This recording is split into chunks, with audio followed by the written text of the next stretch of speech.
So for those of you just coming in, welcome. Today we're going to be talking about Google Classroom. My name is Christina Carnes, and I work on the digital learning team for BPS Tech.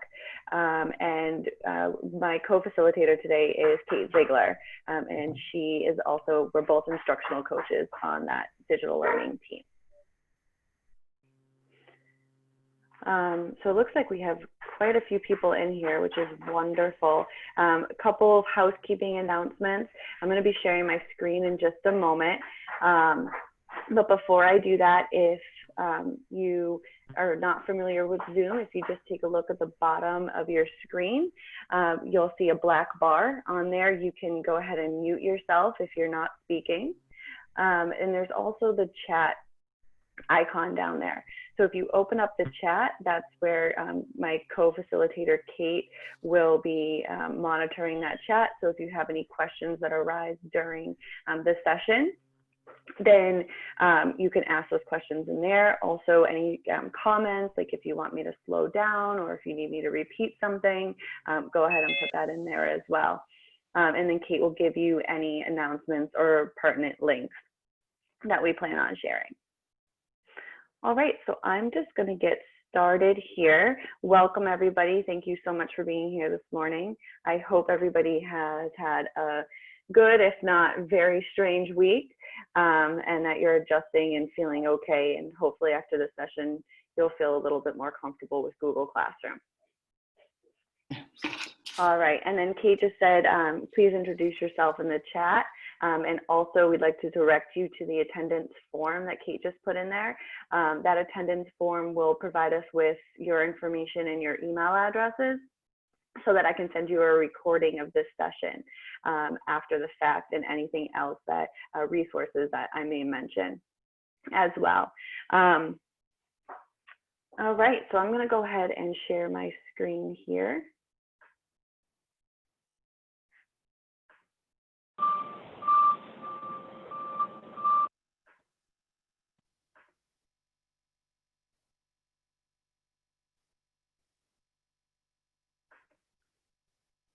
All right. So again, I just want to introduce myself for those of you who are just coming in. My name is Christina Carnes, and I'm an instructional coach on the digital learning team for BPS Tech. And I'm joined by Kate Ziegler, who is also an instructional coach on my team, and we're going to be co-facilitating this session today. One last reminder to go ahead and fill out the form so we can note your attendance and also your email addresses. There's a space on there as well to fill out if you have any requests for future sessions or anything that you're interested in. We're working on our calendar for the next few weeks on what webinars that we're offering. So please feel free to make those suggestions on anything that you feel that you need in the weeks coming. Okay, so what we're going to be focusing on today is Google Classroom. This is your basic being able to get into Google Classroom, to set up your Google Classroom. You will be able to have a little bit of time today to play around with it while we're here to support you and ask any questions that you need. But what I'm going to start off with is going through it step by step and then giving you a little bit of time to work during this session.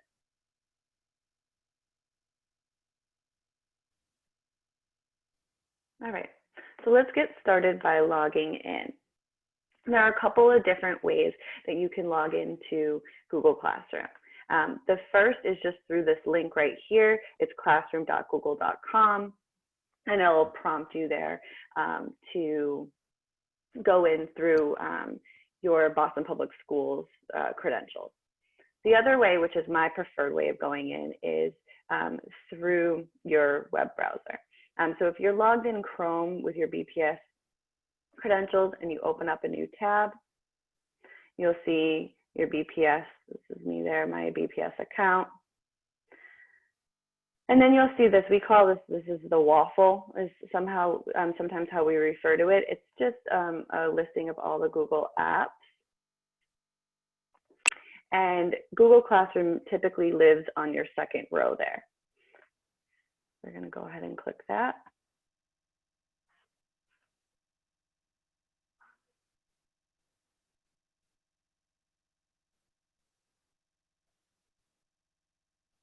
All right. So this is the main page in Google Classroom.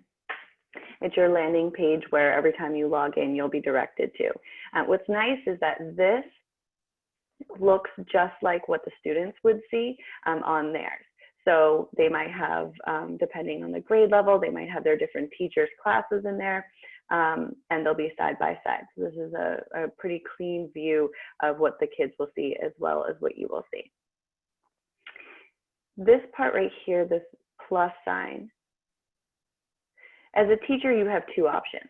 So as a teacher, you can join a class, and that's what the kids will see as well. Or you can create a class. So today we're going to focus on creating a class.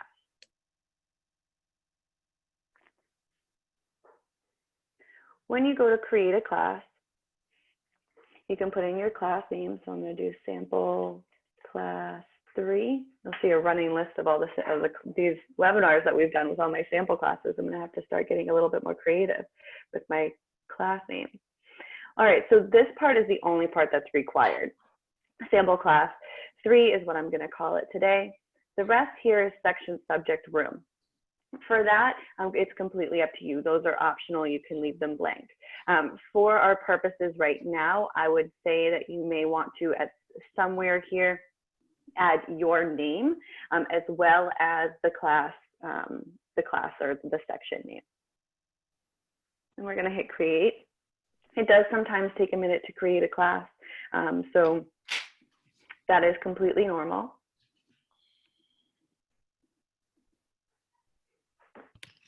All right. So now it's going to take us into the class page, the specific page for the class. The first thing I want to point out is this header here. So this sample class 3, that's what I named it, and then there's a class code. So that class code is what you would provide to students for them to be able to join the class. So if you remember when we first logged in, my computer decided to be slow today, I apologize, guys. When you're in classes, here, the students have that join class. And that's where it's going to ask for a class code. That class code is what I just pointed out to you in that header there. So when you first log in, you'll see that it automatically directs you to the stream. The stream is where you can provide information to your class, but I like to think about it almost as like a Facebook feed, where anything that you're posting, anything that your students are posting, any assignments that you give, any assignments that are turned in, it kind of all sort of lives there. And I've found, this is my personal preference, but I've found that it does get a little bit cluttered when the stream is on, and it gets a little confusing, especially if students or parents aren't really familiar with it. It can be a little distracting. So I'm going to just show you how to go ahead and clean that stream up. So right now it's set that students can post and comment. I wouldn't necessarily recommend that students can post and comment right now. You know your students, but again, it can kind of get in the way of some things that you've posted. So you can choose that, and then here, classwork on the stream, you can hide notifications. And you can have that students can only comment, or that only teachers can post and comment. And again, you know your class.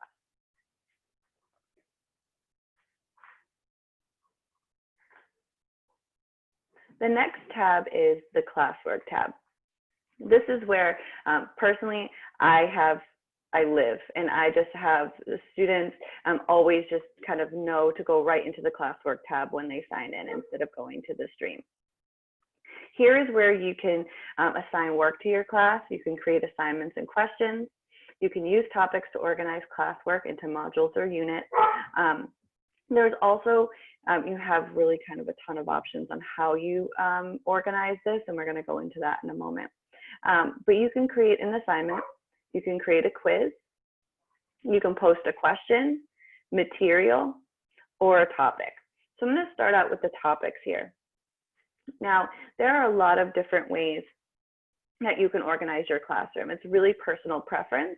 A lot of people like to do it by date, just to make it a little bit more streamlined for students to be able to find the most recent of their assignments. So I'm just going to do topic 1 here so you can see what it looks like.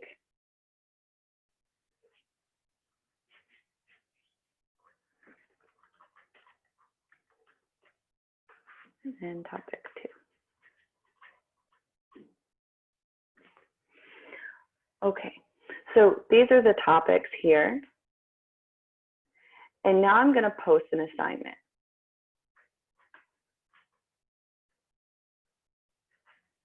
Here I can title my assignment. I can choose which of my classes I would like it to go to. So you would, if you teach multiple sections of classes, and let's say you have an assignment that you want to go to all 4 of your 6th grade classes. So you'll see that you created 4 classes, and then you can choose which classes you want that assignment to go to. So it's a really nice feature there. You can assign point value to it, a due date, and then this is where we were talking before about the topic. So you see here topic 1 and topic 2 from what I just created. And when I choose that,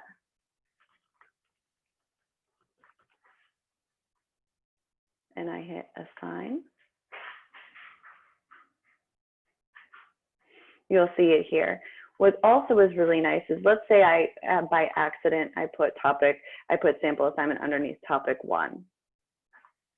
I can just drag and drop there.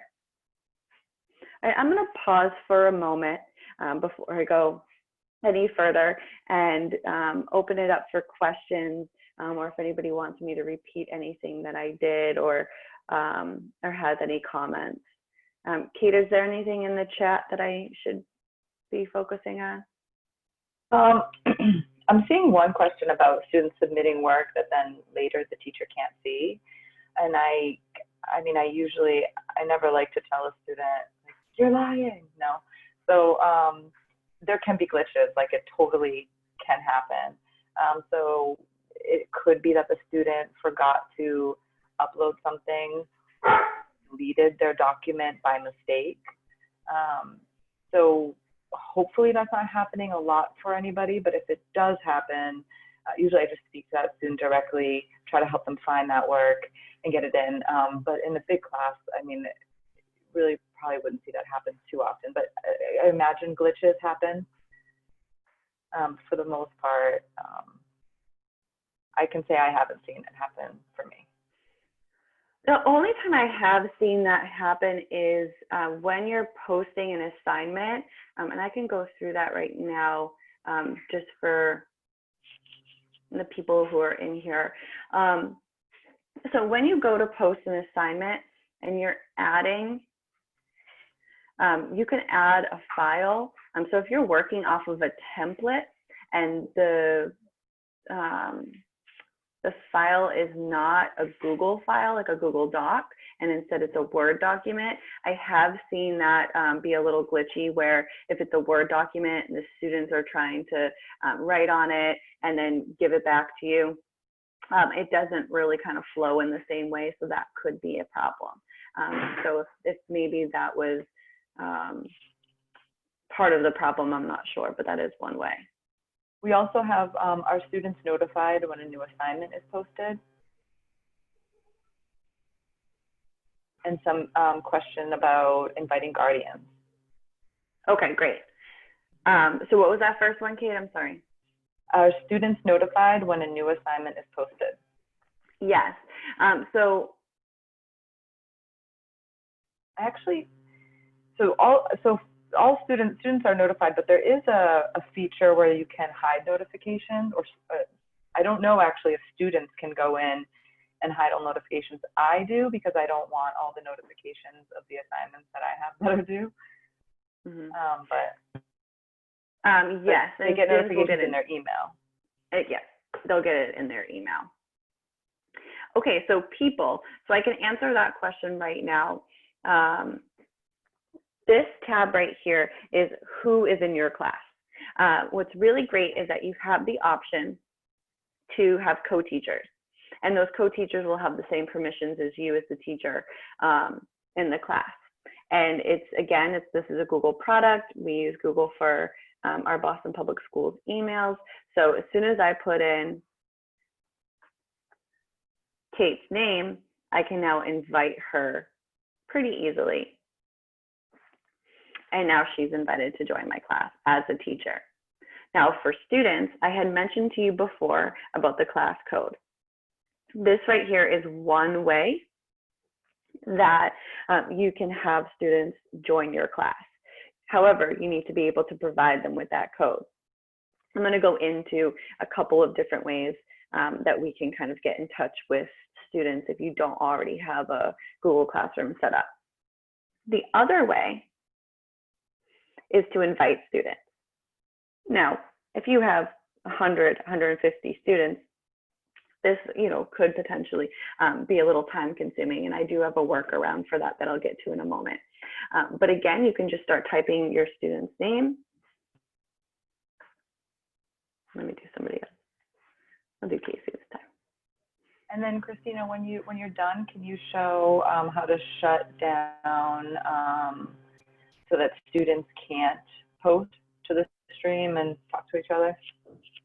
Yeah, I mentioned that in the beginning, but I can do that again if people have that question, absolutely. So now that Casey is invited, once she's accepted the invitation, it'll give you the option to invite guardians as well. I can show you what that looks like in just a moment. And again, that's something where you would need to grab that parent email, potentially from Aspen, from SIS, and put that in there. And then the parent will get a notification in their inbox to join the class, and they'll be able to see it kind of from a parent point of view or a guardian point of view. So now that I've sent out that invitation, the student will get a notification in their email that you have invited them to your class. And also, if they're already logging into Google Classroom, potentially for their other classes, do you see here how we have Google Classroom right here? I was invited to teach this class.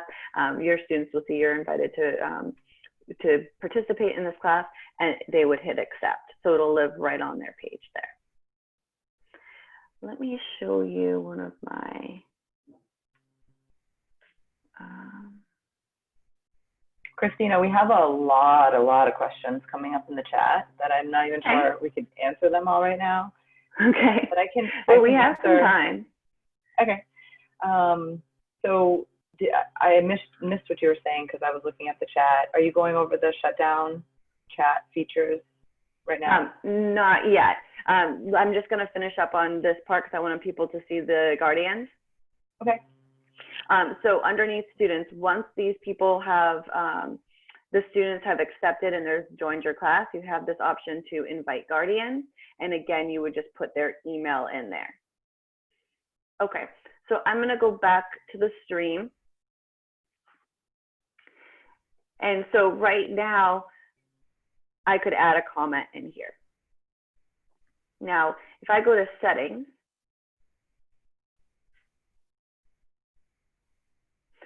and here's stream, right now it said that students can post and comment. It can be that students can only comment, or that only teachers can post and comment. Or you can just shut off the stream completely and hide all notifications. Which is my preference. As is mine. But I know a lot of people like it. Yeah, I mean, I was of that kind of mind before Kate kind of converted me over to classwork. I just feel like the classwork section is just so much more organized. Like if you look here, this is a kind of a fully built out classroom, so you can see, how And it's those are, somebody grouped. was asking, sorry to interrupt you, somebody was No, asking go ahead. about topics. So topics and the assignments. So this is just a good example right here. You're showing the topics, overview, group learn, and then what goes inside. And I know we talked about this earlier, but my big preference when it comes to topics and what goes underneath is by date. So I would always do like this week and what goes in it, or even the month, and then things by date and label them assignment number 1, assignment number 2. And I wonder if with the students being at home, if it'll just be easier, just figuring out like the easiest way for students to go in and know where to go. And if everything is organized by different topics, it might be hard for them to figure out where is my work for right now. Mm-hmm. So definitely keeping that in mind when you're organizing. And can I give a shout out to Caitlin, who is answering questions for us in the chat because I'm so far behind. Thank you, Caitlin. That's awesome. I think other people are too, but.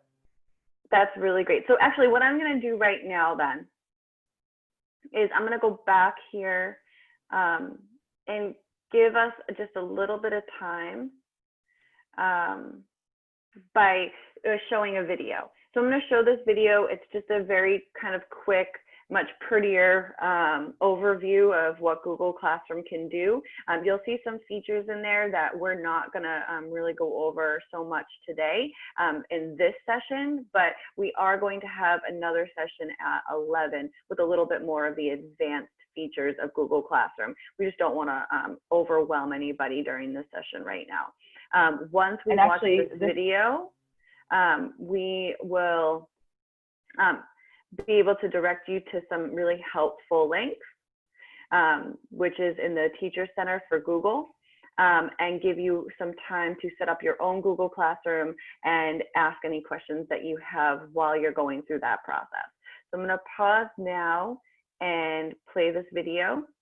Hold on, Christina, can I just say this video is going to answer a bunch of questions that are in the chat. So Malvina, I think you're going to see, Lisa, you're going to see the answers to your questions right now.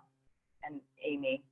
And just so you know, you'll probably want to have, this is Casey, you'll want to have the video open in a new tab and not try to play it directly from the slide deck, if that's possible. If not, what I can do is I can paste the link to the video. Okay, great.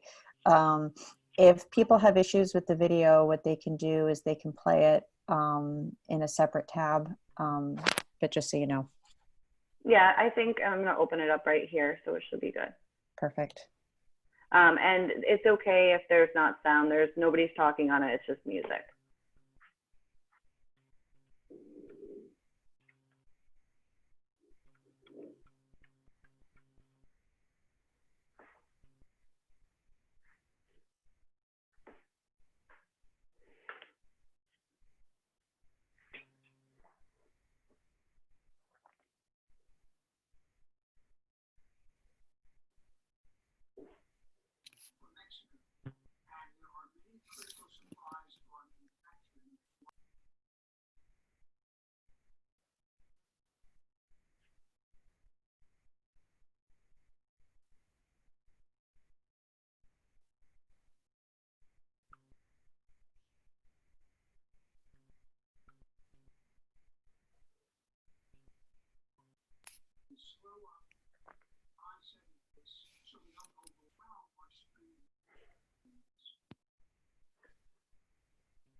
Okay. So now, I hope that did answer some questions. So I'm going to direct you to this link. You'll find this on slide 9 of the presentation. And I will go ahead and unshare my screen in a moment. This will take you to that site that I just opened up the video from. And the Teacher Center and Google for Education is a wonderful resource. It is, a way that we create a lot of our resources from, and they just do a phenomenal job. So take some time. If you want to watch the second video, you can. We haven't really gotten there yet. But, if you feel like, you're ready to take the next step, that is there as well. One final place I would like to direct you to before I kind of let you go ahead and start creating or inviting your students is this website here. This is our virtual help center. We call it Help Docs, and it has really, it's a wonderful resource because it's a lot of how-to documents. One question we're getting a lot of is how can we get all of our students' emails kind of in one place where we can just do a nice, easy copy and paste into Google Classroom so that you can invite multiple students at once. So you can basically invite your entire class by just doing a quick copy and paste. So right here is bostonpublicschools.helpdocs.io. I've also put that link in the slide deck here on our resources slide. So it is there for you right here, Help Docs. But in our Help Docs, we just added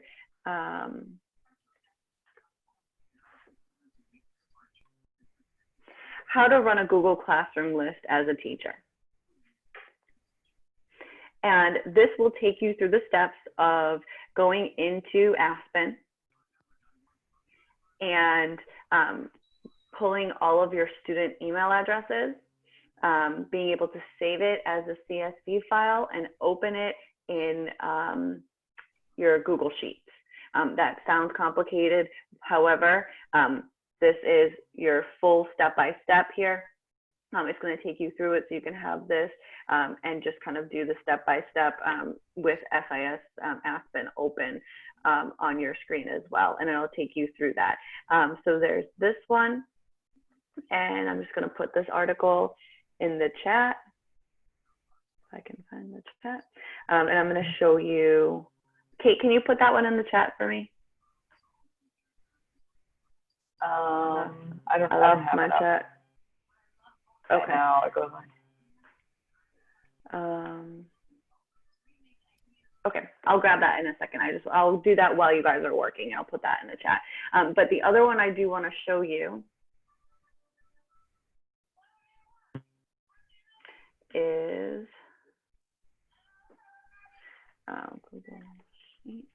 the first step is to open Aspen in Snap View. It also talks to you.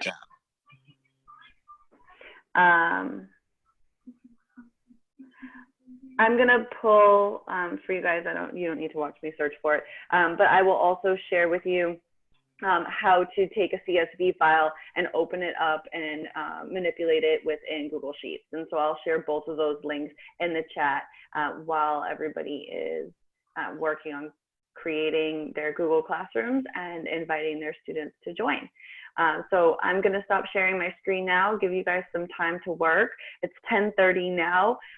We can come back together about 10:40 just to get a temperature check, see how people are doing, and feel free to utilize the chat with any questions that you have.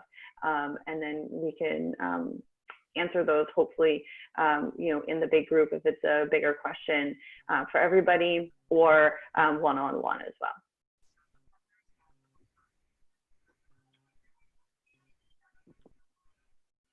Hi, Ali.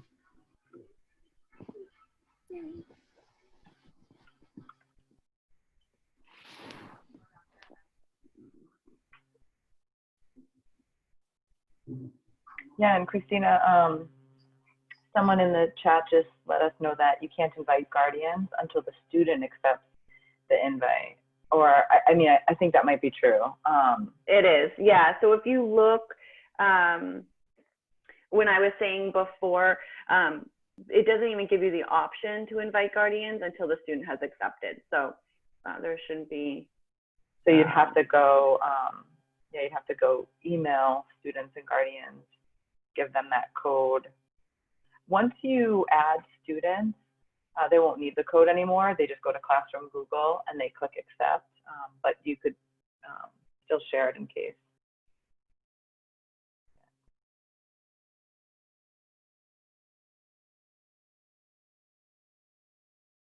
And yes, thank you. I see Nick's in here writing in the chat. I hope, I might have missed some questions. I know Nick jumped in.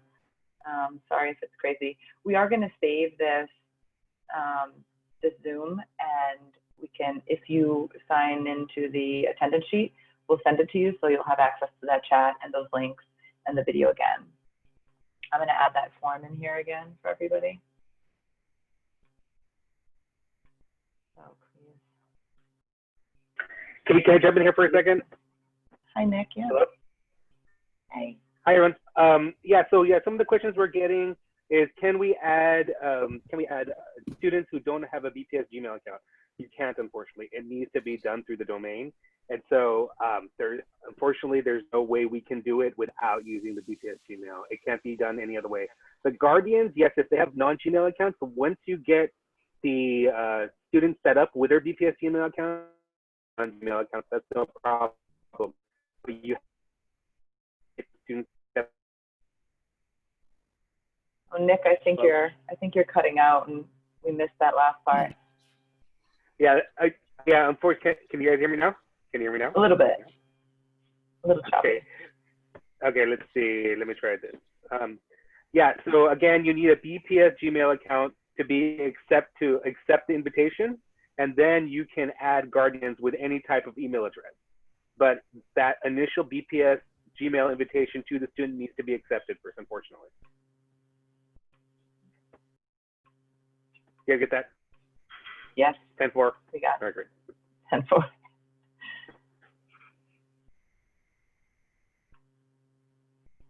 And student email accounts, I see another question. How can I direct students to set up their email accounts? Their email accounts are already set up. They just need to log in and then accept the terms. So I would probably follow that idea of emailing guardians or calling guardians, and then providing them with the student email address, and the password is their birthday, the default password, and then they can change it after. So the 2-digit month, 2-digit day, 4-digit year.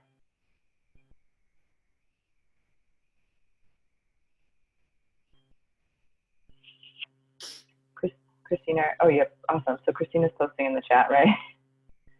Yes, I was just adding those two in the chat. The first is how to upload your Google Classroom list from a CSV to a Google Sheet, so that it's easily manipulated, and you can just pull those, copy and paste, and pull those email addresses over to inviting students into your Google Classroom. And the second one is just how to run that list from SIS. Yeah, and students can change their password once they've gone in the first time, which gets tricky. Yes. When they forget. And I'm just looking in the chat here. So Nick just posted that the login, so the default password for all BPS students is their birthday, but it's their birthday without any, without any slashes. So it would be 01262004. That's the default. Now, some schools have changed those passwords or have directed students to change those passwords depending on the age of the student or just the practice in the school. So we can't assume that every child has that, but the majority will. Now, Christina, that Help Docs, sorry, that Help Docs link has your IORAD videos in it, right? Yes, it does. So it's going to take people through step by step how to do that.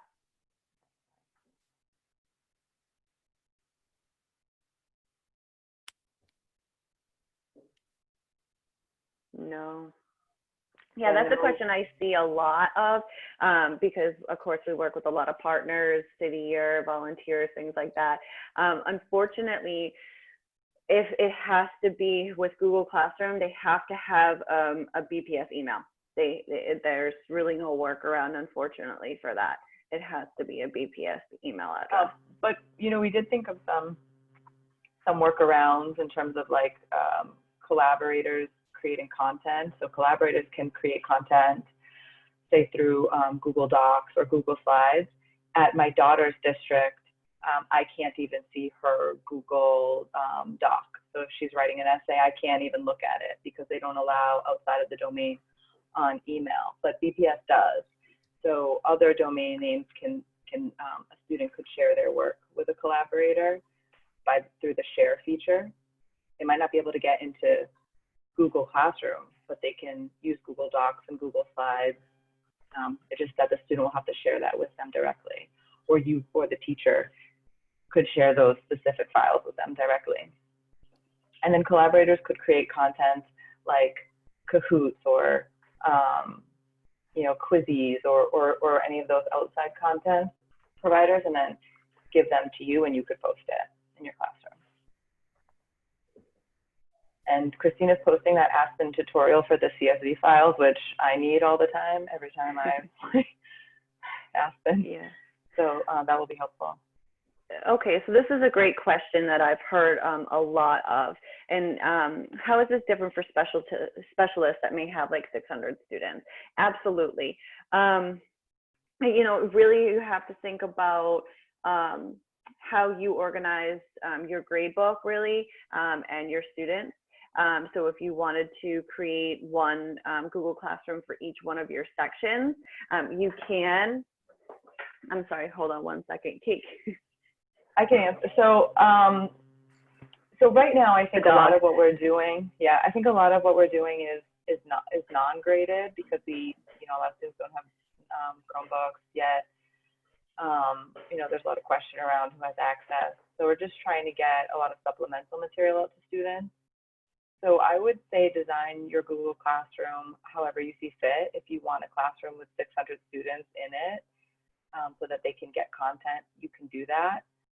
But when it comes to grading and when you are grading, it's best to have a classroom that fits what you see in Aspen so that you can transfer grades over easily. And Aspen and Google don't talk yet, but it is possible in the future, in the next few years, it could happen. So something to think about. Mm-hmm. And also, especially for your 600 students, really take a look at those tutorials and getting those email addresses over from Aspen and get them, you know, organized into a CSV. The tutorial does a really good job of showing you how you can separate out your classes and things like that too. So I would strongly recommend doing it that way, so you can just do copy and paste for each of your sections instead of, you know, trying to go in and do that manually. I don't even know how long that would take.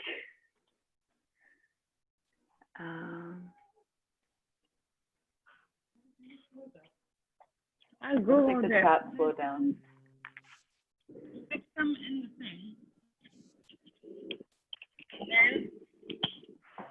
I can't hear you very well. White. Then you have to open up Bluetooth on your computer. And then your computer will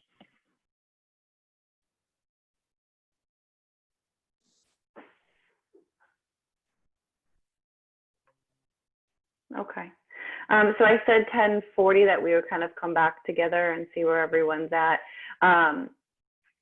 If anybody has any other questions, please feel free to speak up now or put them into the chat. We have a lot of people in here, so we're doing the best that we can with the chat. But if we didn't get to your question and you want to repost your question, feel free to do that as well. We'll be in this room until 11 o'clock, and then we are going to go have you kind of log out. And if you want more time and you want a more advanced session, we're going to be hosting a Google Classroom second session where we're going to show you a little bit more advanced. You can get to that session the same way that you did with this one, by going through, and I'm just going to share my screen quickly.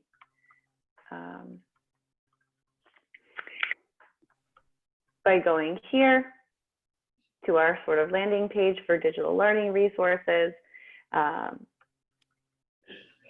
signing today, and here 11 a.m. is Google Classroom 201. We're going to have you log out and then log in with the 201 because it is a different Zoom link that we've already kind of given out to everybody, instead of just extending this one, because then there'll be people clicking on that and be like, where is everybody? So if you do want a little bit more time with Google Classroom, and you can, we're going to be going over really posting assignments, and some of the different things that you can post when you're doing assignments and how that process works. And then we'll be talking a little bit more, going into in depth for gradebook as well. And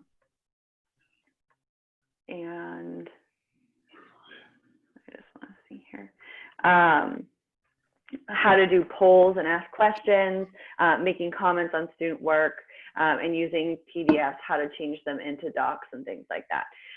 So that is the agenda for 201. That'll be starting at 11 o'clock today. And then the very final thing that I want to just go over with everybody as a big group are our resources. You already have access to this slide deck. These are some really helpful links to go while you're going through this process. You know, if we're not there, not offering office hours during a time where you're trying to do this, we're, you know, trying our best to make sure that we have enough tutorials and resources out there for everybody. So here, this will take you back to this page, which is where our calendar of webinars are. Also, we have put together some resources for students and families, different tutorials and how-to guides for teachers, admins, and school-based staff. So feel free to kind of explore that as well.